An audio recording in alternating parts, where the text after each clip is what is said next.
have anger within. It has to be that we have anger, because Maya's children are anger, greed, hatred, pride, envy, hypocrisy. All these are children of Maya. So where there is Maya, anger will be there. The only way to get rid of anger is to attain God. That's the only way. If you say, I want my anger to disappear, then you have to attain God realization. So the saints that we hear about, the Mahatmas, the Sant Log, such as Kabir, Sur, Meera, Tulsi, they were without anger. And even if they ever showed anger, even if they were seen to get angry, they were just showing that anger, because sometimes you have to show your anger. You're not angry from the inside, but you're showing it because you need to. That's a different matter altogether, but they had no anger within. A saint would say, at this point, I need to summon anger. I don't have any anger. I need to call anger because I need to get angry right now. Bhagwan Ram got angry at the ocean. He showed his anger, not because he is tormented by anger, but because he needed to show that anger. Even in the world, we say in Hindi, "Laaton ke bhoot baaton se nahi mante." So when all reasoning is finished and it hasn't worked, then you say, okay, now I'm going to show my anger. And that's what Bhagwan Ram did. He showed his anger. And I suspect that all the saints that we hear about, they needed to, at times, show their anger. And they did. We hear about Durvasa Muni. We definitely know that he showed a lot of anger. We should not think that he had anger. Oh, Durvasa was very angry. Once Durvasa Muni went to Dwarika, Bhagwan Shri Krishna was the king of Dwarika. He was Dwarikadhish. And Durvasa Muni went in the streets and he said very loudly, he said, I am a guru and anyone can accept me as a guru and I will take you to God. I will give you divinity. So many people started coming out of their homes, at their houses, because they thought, a genuine guru doesn't proclaim himself to be a guru, but we know that Durvasa Muni, he is a saint. And so they wanted to take benefit of his association. But then he said very angrily, but I will warn you, if any one of you who accepts me as his guru, if any one of you disobeys me, I will cut your head off. He said with great anger. And everyone who was about to come out of their home, they went right back in and they shut their door and they latched it. This madman, he's so crazy, he's so angry, he might just come in and kill me. Durvasa is known for his anger, but he has no anger. He is showing that he has anger. When we get angry, we're not just showing it. We try every which way to hide it at times. We are not just showing it. We actually suffer from it because we are suffering from the disease called Maya. Saints have gone beyond Maya. They're not suffering from Maya. Why would they have anger or greed or envy or hatred? Their life is for the sake of the world. It's for others. Their life is not for them. So we all have anger, only saints do not. How do we control our anger? Some people would say, well, the way to control your anger is to count to 10. Okay, 1, 2, 8, 9, 10. But I'm still seething with anger. I'm so angry I could kill you. The counting to 10 didn't help. Take deep breaths. Okay. But then the thoughts of murder are on the mind. Anger is still there. These methods don't work. They're very temporary. If we want a permanent solution, we have to dig deep and find out why we get angry in the first place. This is like the homeopathic system of medicine. You actually go to the root. Why am I suffering? You don't try to coat the symptoms, you try to go to the very root. What is causing this disease? Go to the cause, go to the root. So what is the root of anger? The root of anger, as the Gita says, is desire. Desire leads to anger. So Shri Krishna says, if you want to get rid of anger and you want to become calm and peaceful, then let go of desire. Don't worry about getting rid of anger. Just get rid of desire and automatically there will be no anger. In the scriptures, we are taught about desire and the necessity to let go of desires. Vihaya kama nisarvan pumanscharati nispriha nirmamo nirahankara sashanti madhigacchati. Second chapter of the Gita. Shri Krishna says, by letting go of desires, you will get rid of anger. And you will become peaceful. Sashanti madhigacchati. You will attain peace.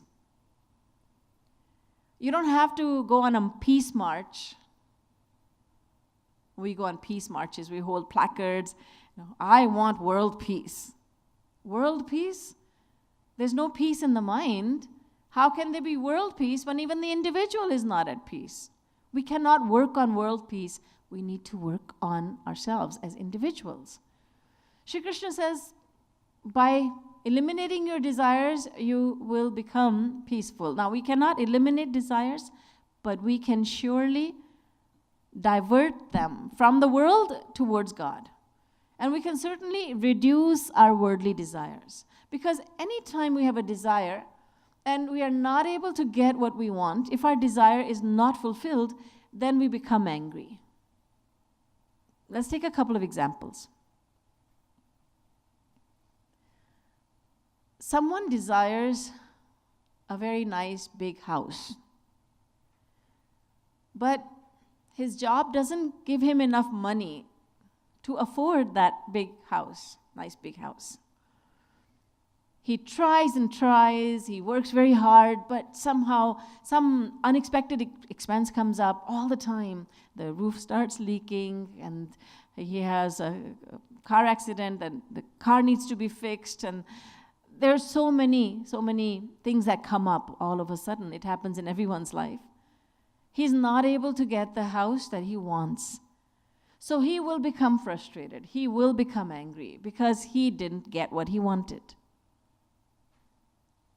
If he had thought, well, what I'm living in is good enough, the house I'm living in or the apartment I'm living in is good enough. I've got a roof over my head. Millions and millions of people don't have a roof over their head. I'm so lucky. If he had thought this way, his desire would be curbed and he would not have felt that anger and that frustration. Let's say that you want respect from someone. You want that so-and-so should respect you or so-and-so should speak to you cordially. If he doesn't, then you get very annoyed, you become frustrated, you become angry because you didn't get what you wanted. So it could be an object, it could be an emotion that you had wanted from someone. You wanted someone to love you, you wanted someone to respect you, you wanted someone to help you, you wanted something, tangible or intangible, you didn't get it. So now you're angry, you're frustrated. That's important to know. Why am I angry? What makes me so angry? Why this? Why this emotion? The reason is only desire. Kamana. And we have so many desires. Mainly there are 5 desires. The desire to see, the desire to hear, the desire to touch, the desire to smell fragrances, the desire to taste delicacies. All our desires can fit into one of these 5 categories.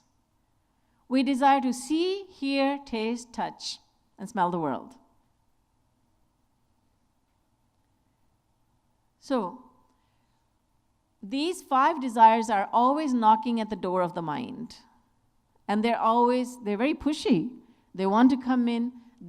Each one of them says, fulfill me first. I want you to give me my material, the eyes say. The ears say, we want to hear sounds, beautiful sounds. The tongue says, give me something tasty to eat. Give me halwa, puri, kheer. Give me tasty stuff. The nose says, I want to inhale fragrances. Give me that perfume, that cologne. Light that incense. These 5 desires are tormenting us each and every moment. And they're very dangerous. Kuranga matanga patanga bhringa meena hata pancha bhireva pancha ekah pramadi sakathanna hanyate yasevate pancha bhireva pancha. There are creatures in God's kingdom that die while trying to fulfill just one desire. The deer has a very strong desire to hear musical sound. So the hunter knows the weakness of the deer. So it traps the deer with sweet sound, sweet music. The deer falls into the trap and meets its end. People who go fishing, they use bait. They use those worms. So I have heard, in case you're thinking I go fishing, or I have gone fishing, I have not. So, but, even if you haven't, you know that they use bait. There's a little squiggly worms they use. Why? Because the fish is drawn to the taste of the worm. In India, I think they use atta. That's what I've heard. I suppose it has to be kneaded dough, the roti wala atta. So anyway, whatever is used, it lures the fish. The fish takes the bait. Because of the desire for taste, the fish dies. The moth falls victim to the flame because it has a desire for this flame. This light fascinates the moth and it gets trapped. The elephant desires to roll in the cool mud. It wants touch, and so it falls into the trap. And it meets its end. All these creatures of God, they meet their end while making an effort to satisfy just one desire. And we have 5 kinds of desires tormenting us each and every moment.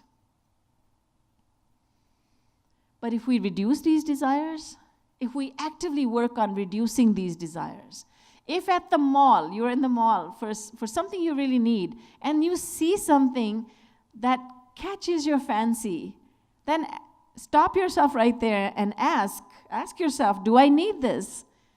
Is my life going to be enriched if I have this in my life, this one more pair of shoes? Or these jeans, or these glasses, these cool glasses, these latest stylish glasses? Is my life going to be enriched due to this object? Or will this object lose its charm in a few days or maybe even a few hours? We must work actively on reducing our desires. Do I need this? No, this is greed. This is not a need. How good it feels when we try to curb our desires. I don't need this. I've got enough. There's very few people in the world who say, I've got enough. Most people are saying, I don't have enough. I need more, I need more, I need more. Up to a certain age, a person thinks, I need more, I need more. After that, when he's no longer earning, he thinks, I wish I had more. I want more, to, I wish I had more.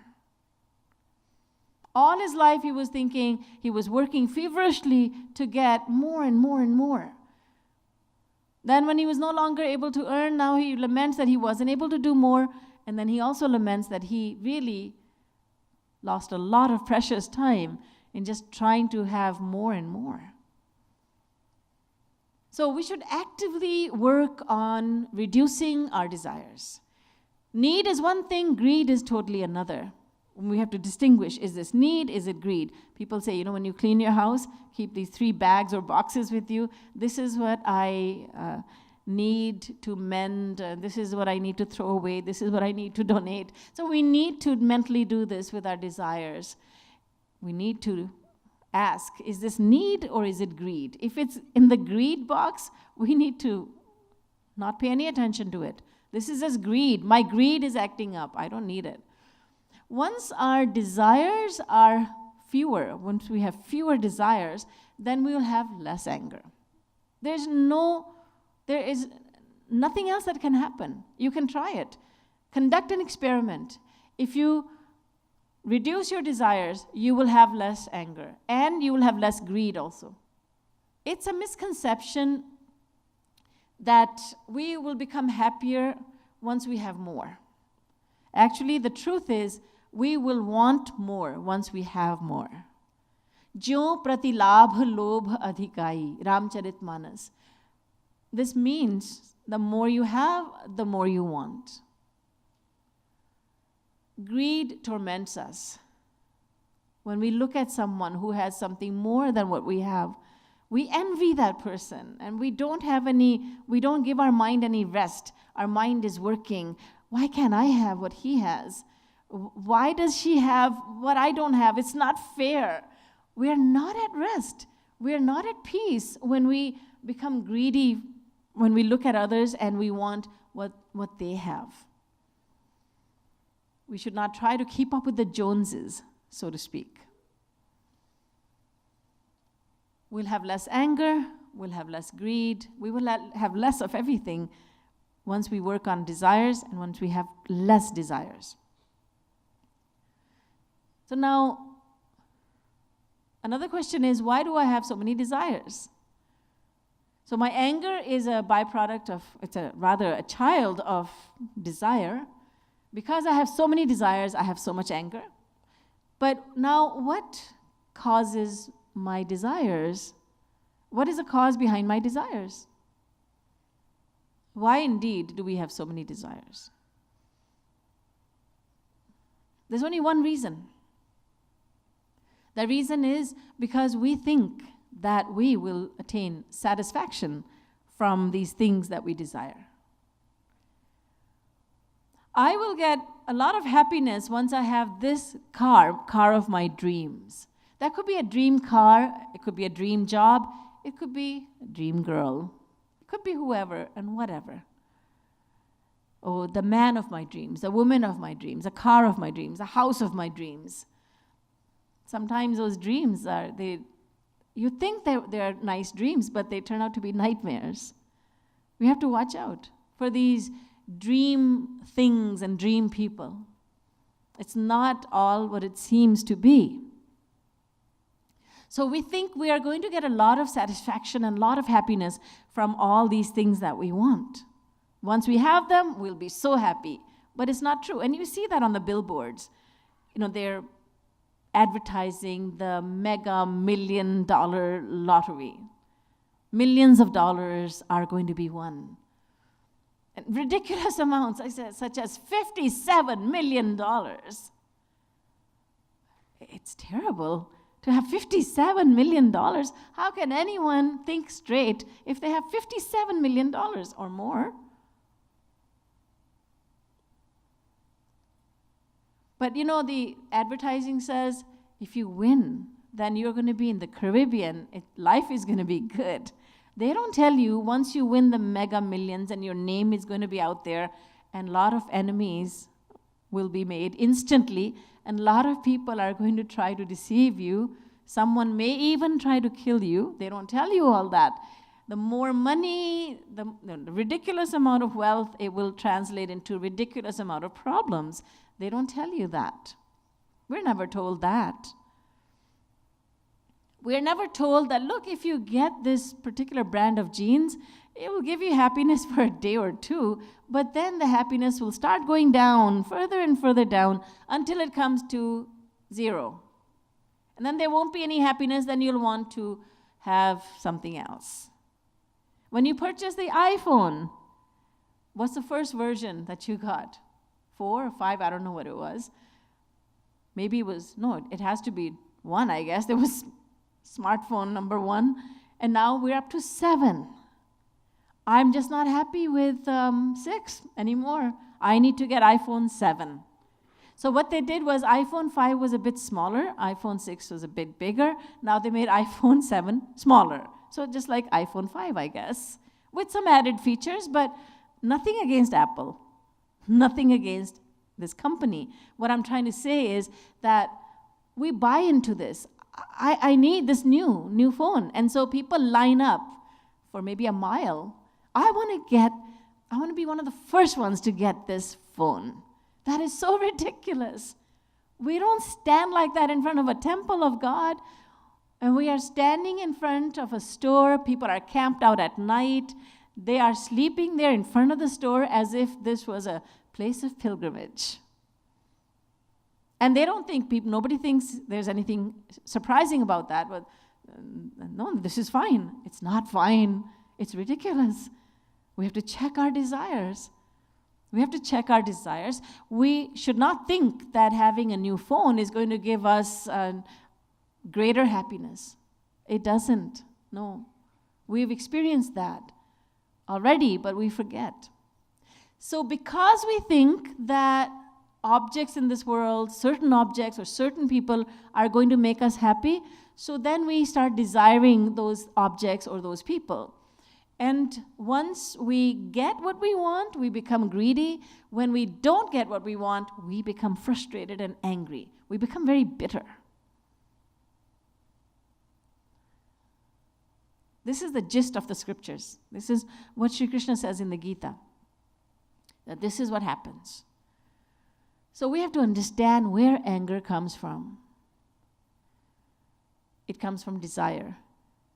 And desire comes from the fact that we are under the illusion that having things of the world and through certain people of the world, we will become happy. But the Vedas and the Vedic scriptures say this is not true. And Jagatguru Sri Kripaluji Maharaj has condensed the scriptures, and he has said about this topic, one thing that he has said in his scripture called Bhakti Shatak is this: जग महा सुख दुख दो नहीं, असुर धरि ले ज्ञान, सुख मानत दुख मिलत है, सुख न जगत महामान. The world, material world, is neither a source of happiness nor a source of sorrow. If you think there's happiness here, you will certainly taste unhappiness. So once we understand that the world is not a source of happiness, you see, we're like a creature, like a camel. The camel chews on thorny leaves in the desert, and those thorny leaves cause the camel's throat to bleed. The camel sucks its own blood, and while sucking its own blood, the camel is thinking, my, what juicy leaves these are. The juicy leaves are not, those are not the juicy leaves. The camel is sucking its own blood, thinking that the juice is coming from the leaves. Similarly, a dog chews on a dried up bone, and that bone causes its throat to bleed. The foolish dog sucks its own blood, thinking that the bone is very juicy. In the same way, we think, this thing is really making me happy. This person, my child, my spouse, my wife, my brother, this person is making me so happy. But this is not so. It's our own perception. Happiness and unhappiness cannot be found in any person or any object or any place in the world. It's our mental perception. Mind's perception is such. When we think something has happiness, we start tasting imaginary happiness from it. When we think someone is going to make us happy, we start imagining, we start receiving imaginary happiness from that person. I say imaginary, you might be thinking, why? Why imaginary? Why do you say that? Has it ever happened to you that you thought that a certain person would bring you loads and loads of happiness to your life? And then you found out that happiness doesn't come from this person. This person is not bringing you happiness after some time. You don't have to tell me this. And if you're just married, ignore what I'm saying. But if you've been married for a while, and please listen to what I'm saying. This person is going to make me so happy. And that's what people promised one another. I'm going to make you very happy. No, I'm going to make you very happy. I'm going to make you happier. I'm going to make you the happiest. Good intentions. But if we had happiness to give, we could make someone happy. We don't have happiness to give. How can we promise it to someone else? Temporary fixes don't work on a long term because they're temporary. Permanent solution is always the best idea. So the permanent solution to controlling anger is to control desire. And even going beyond that, we need to understand where true happiness lies, and then we need to act accordingly. The intellect, which has decided that there is happiness in the world, will tell the mind, look for happiness in the world. Get attached to the world. The mind becomes attached to the world. The enlightened intellect tells the mind, there's no happiness here. Don't hate the world, but don't love the world. Just live in the world. Do your duty. Reserve your love only for God. And then this enlightened one does not ever desire anything from the world. He's living in the world and he has material goods, yes. He may be driving a car. He's working on his computer. He has objects in this world, of this world. He's using them, but he's not expecting them to give him happiness. He's using them. He's not greedy for them. He has what he needs. He's not catering to his greed. But he has understood that happiness cannot come from a car or a dog or ice cream or kadi chawal, from dosa, sambar, from laddu, barfi, gulab jamun, etc. Happiness does not come from food or objects or from people. Happiness comes only from God. And so God is the permanent solution to all our mental diseases, such as anger.